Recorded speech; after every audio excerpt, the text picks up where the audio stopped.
കാണൂ പരസ്യരഹിതമായ ഏറ്റവും പുതിയ എപ്പിസോഡുകൾ. ഇനി നീ മറ്റൊന്നും ആലോചിക്കണ്ട മോളെ, പെട്ടെന്ന് വീട്ടിലേക്ക് വരാൻ നോക്ക്. എന്നാലും എനിക്കെന്തോ പേടിയാകുന്ന അച്ഛമ്മ. വീട്ടിൽ നിന്ന് ഇറങ്ങി പോകാൻ നല്ല ധൈര്യമായിരുന്നല്ലോ നിനക്ക്. അപ്പൊ തിരിച്ചു വരാനും അതുപോലെ ധൈര്യം കാണിച്ചുകൂടെ? നോക്ക്, ഇപ്പൊ തന്നെ എത്ര വലിയ സൗഭാഗ്യം നീ കളഞ്ഞിട്ട് പോയെന്നറിയോ? താമസിക്കാതെ തിരിച്ചു വന്നില്ലെങ്കി ആ അനാഥപ്പെണ്ടോ എല്ലാം അടിച്ചു മാറ്റൂടി. അതെനിക്ക് പ്രശ്നമല്ല അച്ഛമ്മ. പറയുന്നൊന്നും ചെവി കയറില്ലല്ലോ. എല്ലാ കാര്യങ്ങളും ഞാൻ നോക്കിക്കോളാടി. ഇപ്പോഴെങ്കിലും ഞാൻ പറയുന്നൊന്ന് അനുസരിക്ക്. നീ ആദ്യം വീട്ടിലേക്ക് വരാൻ നോക്ക്. ശരി, ആയിക്കോട്ടെ അച്ഛമ്മ. അച്ഛമ്മ ഉണ്ടെന്നുള്ള ഒരൊറ്റ ധൈര്യത്തിലാണ് ഞാൻ അങ്ങോട്ട് വരുന്നത്. എന്റെ മോൾ ഇവിടുന്നൊന്ന് മാറി നിന്നപ്പോഴത്തേക്കും രണ്ടാം കല്യാണം നടത്താൻ നോക്കുന്നല്ലേ? ആ അനാഥയെ രാജാവിനെ കൊണ്ട് കെട്ടിക്കാൻ ഞാൻ സമ്മതിച്ചിട്ട് വേണ്ടേ?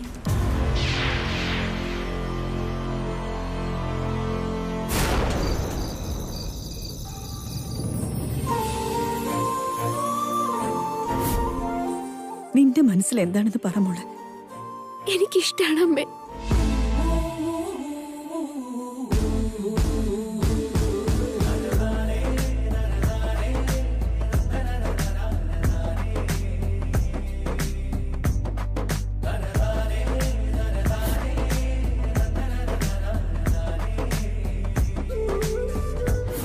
ഈ വിവാഹത്തിന് സാക്ഷാൽ ഭഗവാൻ അനുവാദം നൽകിയിരിക്കുന്നു. നിശ്ചയമായും വിവാഹം നടത്താവുന്നതാണ്.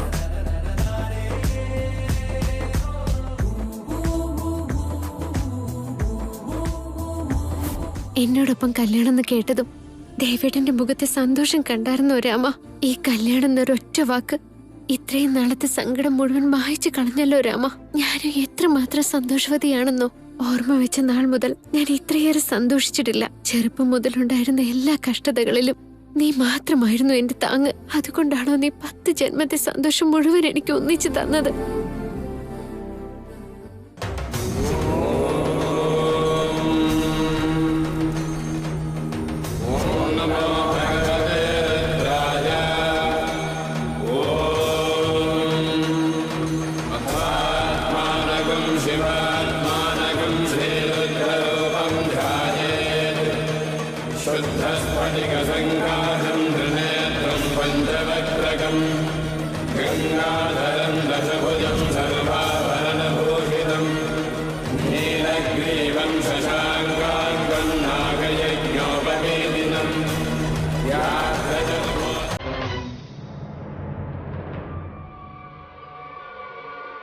അതിന് ദേവനും വൈദേഹി എപ്പോഴാ ഈ പ്രേമം തുടങ്ങിയത്? വൈദേഹി അവൻ പ്രേമിച്ചെങ്കിൽ പിന്നെ എന്തിനാ അവൻ ശ്രേയെ കല്യാണം കഴിച്ചു? എനിക്കൊരു പിടിയും കിട്ടുന്നില്ല. എനിക്കങ്ങനല്ല വരണേ. ഇപ്പോ ക്ലിയർ ആയിട്ട് പിക്ചർ കാണാൻ പറ്റുന്നുണ്ട്. ദേവൻ ഏതു നേരവും വൈദേഹിയുടെ പുറകെ നടന്നതിനും ഓരോ കാര്യത്തിലും അവളെ അത്രയേറെ സപ്പോർട്ട് ചെയ്തതിനും കാരണം ഇതായിരുന്നു. നമ്മളിതറിയാൻ ഒരുപാട് വൈകിപ്പോയി. ശ്രേയ ഉള്ളപ്പോൾ ഇത് അറിഞ്ഞിരുന്നെങ്കിൽ നമുക്കൊരു കളി കളിക്കായിരുന്നു.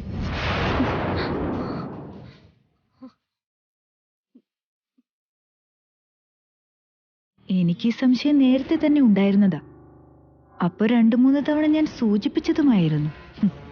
എന്ത് ചെയ്യാൻ, ഞാൻ പറഞ്ഞ ഇവിടെ ആരും കേൾക്കുന്ന മട്ടില്ലല്ലോ. മറ്റുള്ളവരെന്തിനു പറയുന്നു? നിനക്ക് തന്നെ അതിൽ വിശ്വാസം ഉണ്ടായിരുന്നില്ലല്ലോ. അഥവാ ഉണ്ടായിരുന്നെങ്കിൽ ശ്രേയെ ഇവിടുന്ന് പറഞ്ഞയക്കാൻ നീയായിട്ട് പ്ലാൻ ചെയ്യായിരുന്നോ? എന്നിട്ടിപ്പോ കണ്ടില്ലേ, ശ്രേയെ ഇവിടുന്ന് പറഞ്ഞയച്ചിട്ട് ദേവൻ സ്നേഹിച്ച പെണ്ണിനെ കല്യാണം കഴിക്കാൻ അവന് നീയായിട്ട് വഴി ഒരുക്കി കൊടുത്തു. ദേവനിപ്പോ വളരെ നല്ല കാലവും നമുക്ക് കഷ്ടകാലം ആവുമ്പോ ഇങ്ങനെ പലതും നടന്നിരിക്കും. എന്നാലും ഇത്രയും കഷ്ടകാല സമയത്തും ദൈവം നമുക്ക് അവസരങ്ങൾ എറിഞ്ഞു തന്നോണ്ടിരിക്കുമല്ലേ. നമ്മളത് വളരെ സൂക്ഷിച്ചുപയോഗിച്ച് കാര്യം നേടാൻ ശ്രമിക്കണം.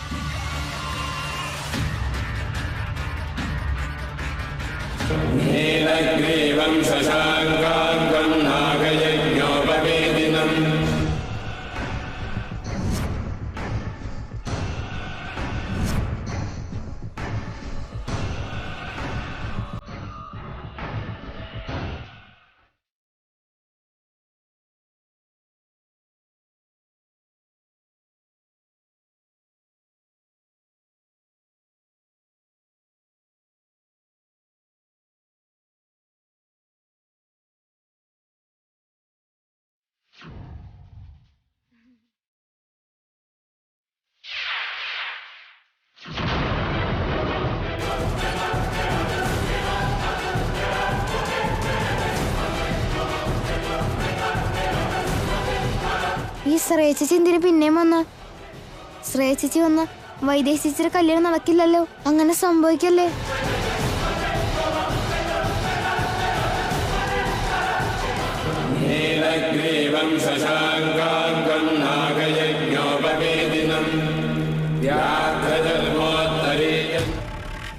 ഈ വള്ളിക്കെട്ടൊന്നും ഇല്ലായിരുന്നെങ്കിൽ എന്തെങ്കിലുമൊക്കെ തരികിട ഒപ്പിച്ച് നമുക്ക് ഈ കല്യാണം മുടക്കാനായിട്ട് ശ്രമിക്കായിരുന്നു അല്ലേ ഓർമ്മളെ? ഇതിപ്പോ പ്രേമല്ലേ? ഈ തക്കത്തിന് അവൻ അവളെ സ്വന്തമാക്കും. നമ്മളെന്താ ചെയ്യ?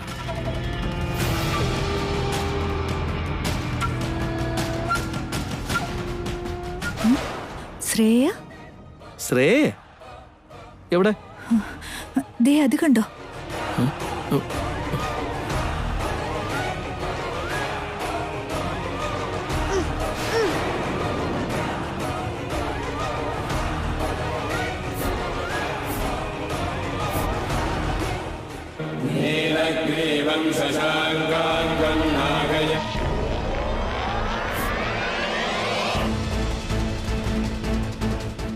ഏയ് നിനക്ക് വെറുതെ തോന്നിയതാവും. അല്ല വരണേ, അവൾ ഇതിലേ പോകുന്ന ഞാൻ കണ്ടതാ. നിന്റെ തലയ്ക്ക് വല്ല അസുഖമുണ്ടോ? അല്ലെങ്കിൽ തന്നെ ശ്രേയ ഇവിടെ എങ്ങനെ വരാനാ? വീട്ടിൽ നിന്ന് ഇങ്ങനെ ഒളിച്ചോടി പോകുന്ന ഒരു പെണ്ണുപോലും തിരിച്ചു വന്ന ചരിത്രവും ഇല്ല. ഇനിയിപ്പോ വന്നാലും ഇത്ര പെട്ടെന്ന് എന്തായാലും വരില്ല. അല്ല വരുൺ, എന്റെ കണ്ണുകൊണ്ട് ഞാൻ അവളെ കണ്ടതാ. എന്നിട്ട് അവൾ എവിടെ പോയി? കാണുന്നില്ല, പക്ഷെ ഞാൻ കണ്ടത് സത്യവാ. അത് നിനക്ക് തോന്നിയതായിരിക്കും. ശ്രേയ ഉണ്ടായിരുന്നെങ്കിൽ നന്നായിരുന്നു എന്ന് നമ്മൾ വിചാരിച്ചില്ലേ? അതുകൊണ്ട് നിന്റെ മനസ്സിൽ അങ്ങനെ തോന്നിയതാവും.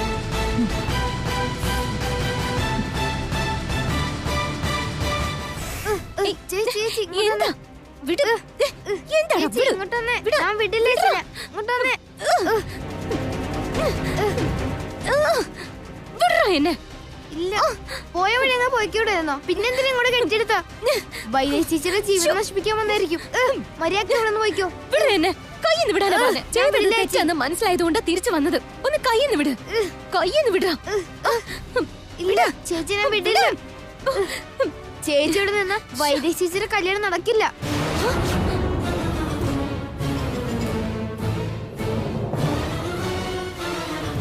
ആർക്ക് കല്യാണം? വിട, ഞാൻ വിടില്ല. വിടാൻ. ഞാൻ വിടില്ല. വിടറാ എന്റെ ഞാൻ കയ്യിന്ന്. വിടില്ല ചേച്ചിനെ. ചേച്ചി, ചേച്ചി നിക്ക്.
ചേടാ, ഇയാള് കോമയിലല്ലേ?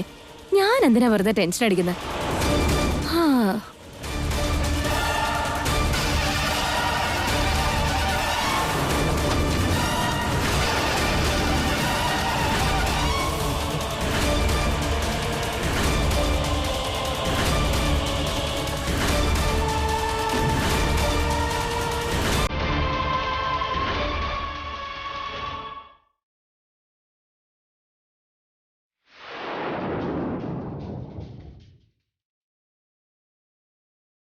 എന്റെ അമ്മ, അച്ഛമ്മ എന്നോട് പുറപ്പെട്ടു പോരാൻ പറഞ്ഞു.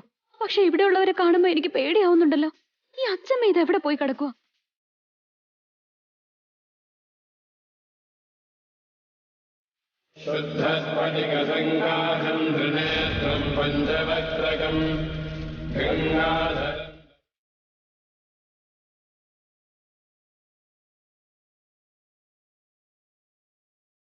വരാന്ന് പറഞ്ഞിട്ട് ഇപ്പൊ എത്ര നേരം കഴിഞ്ഞു, എന്നിട്ട് ഇതുവരെ ഒരു ഫോൺ പോലും ചെയ്തില്ലല്ലോ. വരുന്നുണ്ടോ ഇല്ലയോന്ന് പോലും അറിയില്ല.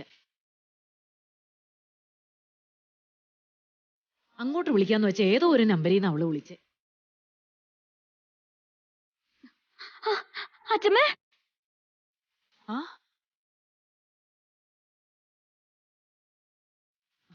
നീങ്ങെത്തിയോ? അകത്തേക്ക് വാടി, പറയാം. വാ.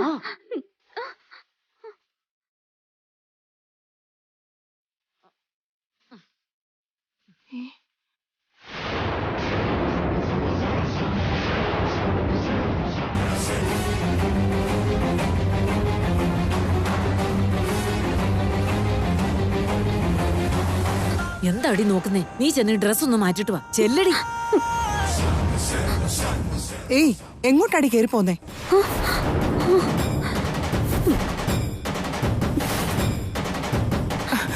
ഇനി ഇത് നടക്കില്ല. ഇവളെ എന്തിനകത്തേക്ക് വിളിച്ചോണ്ടോന്നേ?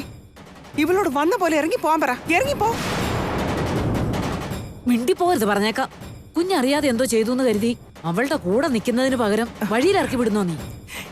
ഇവളാ നമ്മുടെ ജീവിതം പെരുവഴിയിലാക്കിയത്. അതെന്താ അമ്മയ്ക്ക് മനസ്സിലാവാത്തെ? ഇവളോട് ഇവിടെ ഇറങ്ങി പോവാൻ പറയമേ. വിടടി അവളെ. എന്റെ കൊച്ചുമോളുടെ ദേഹത്ത് കൈവച്ച നിന്റെ കൈയും കാലും ഞാൻ ചവിട്ടി ഓടിക്കും, പറഞ്ഞേക്കാം. ആദ്യം ചേച്ചിയുടെ കാലം തല്ലൊടിക്കണ്ട അച്ഛമ്മേ.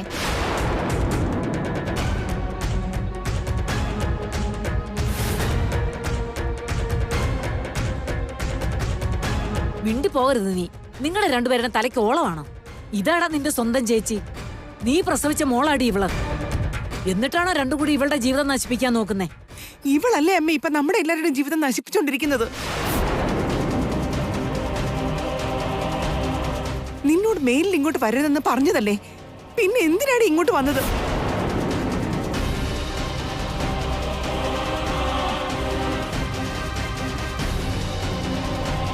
ഞങ്ങളെല്ലാരും ജീവനോടെ ഉണ്ടോ അതോ ചത്തോന്നറിയാൻ വന്നതാണോ?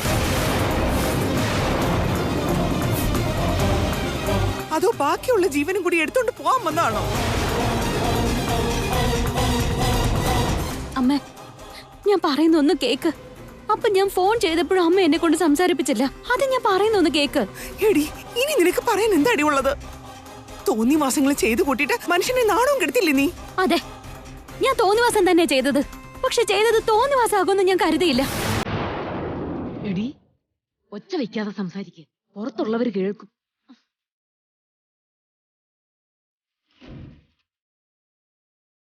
കേൾക്കുന്ന എല്ലാവരും കേക്കട്ടെ അച്ഛമ്മേ. നാട്ടുകാരെല്ലാരും അറിഞ്ഞ കഥയല്ലേ, ഇനി പൊളിപ്പിക്കാനൊന്നുമില്ല.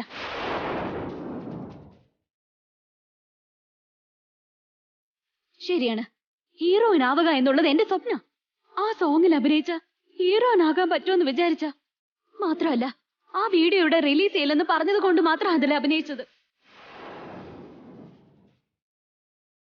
പക്ഷെ എന്റെ കഷ്ടകാലത്തിന് അതിവിടെ റിലീസ് ചെയ്തു. അത് കണ്ടാ പിന്നെ ഈ വീട്ടിൽ എനിക്ക് മാപ്പ് കിട്ടില്ലെന്ന് അറിയായിരുന്നു. ആ പേടിക്കാ ഞാൻ ഇവിടുന്ന് രക്ഷപ്പെട്ടത്.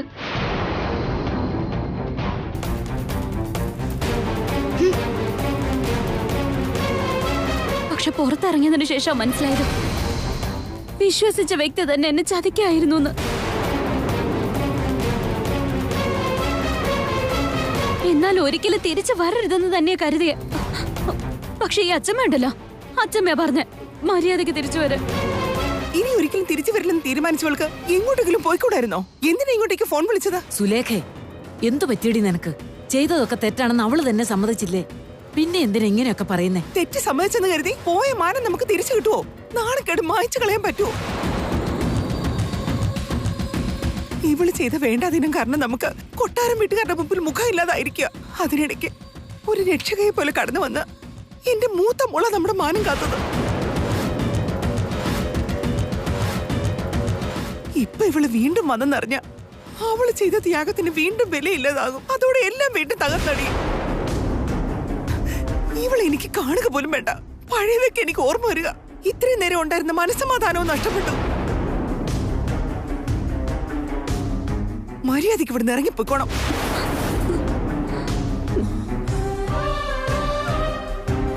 സ്വന്തം മകളെ കൊന്ന അമ്മയെന്ന പേര് ദോഷം എനിക്ക് ഉണ്ടാക്കരുത്. അതിനു മുമ്പ് ഇവിടുന്ന് ഇറങ്ങി പോകുന്ന നല്ലത്. ഇറങ്ങിപ്പോടി. ഇറങ്ങി പോകാനല്ലേ പറഞ്ഞത്? പോടി ഇവിടുന്ന്. എന്തിനുള്ള പുറപ്പാടാ? വിടടി. വിടാനല്ലേ പറഞ്ഞത്? വിടാൻ പറഞ്ഞു. വിടാൻ.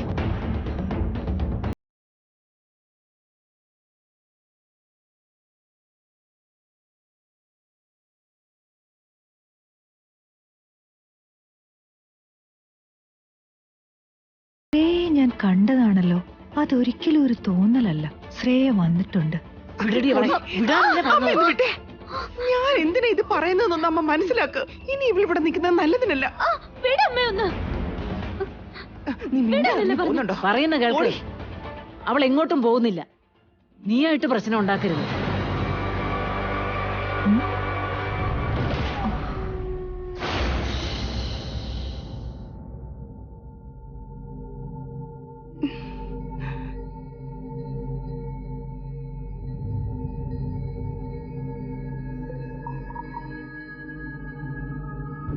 എന്താ പെട്ടെന്നൊരു നിശബ്ദത?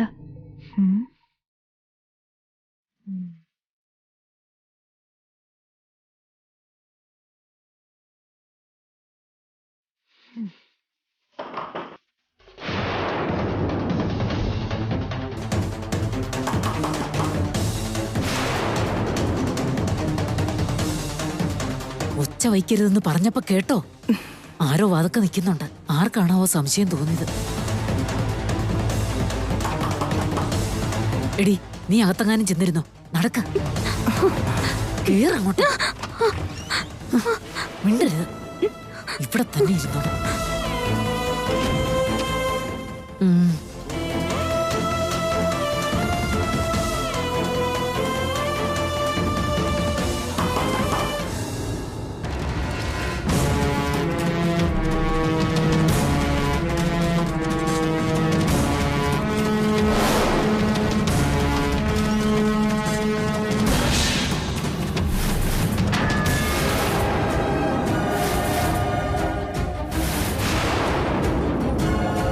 അകത്ത് ഭയങ്കര ബഹളം കേൾക്കുന്നുണ്ടായിരുന്നല്ലോ. നിങ്ങൾ തമ്മിൽ എന്താ വല്ല വഴക്കോ മറ്റോ ആണോ? വഴക്കോ? അങ്ങനെയൊന്നുമില്ല മോളെ. കള്ളം പറയാൻ നോക്കണ്ട. ബഹളം അങ്ങ് താഴെ വരെ കേൾക്കാൻ പറ്റുന്നുണ്ടായിരുന്നല്ലോ. അല്ലെങ്കിൽ പിന്നെന്തിനാ ഞാൻ ഇങ്ങോട്ട് കയറി വന്ന് വാതിലി മുട്ടുന്ന? അതെ, ഇവനുണ്ടല്ലോ, ഇവന്റെ വികൃതി സഹിക്കാൻ വയ്യ. ഇവനെ വഴക്ക് പറഞ്ഞതാ. ഓരോ പ്രശ്നമായിട്ട് വന്നോളും. ഇവൻ എന്നെ ദേഷ്യം പിടിപ്പിക്കാൻ നോക്കിയപ്പോ ഞാൻ രണ്ടെണ്ണം പറഞ്ഞതല്ലേ.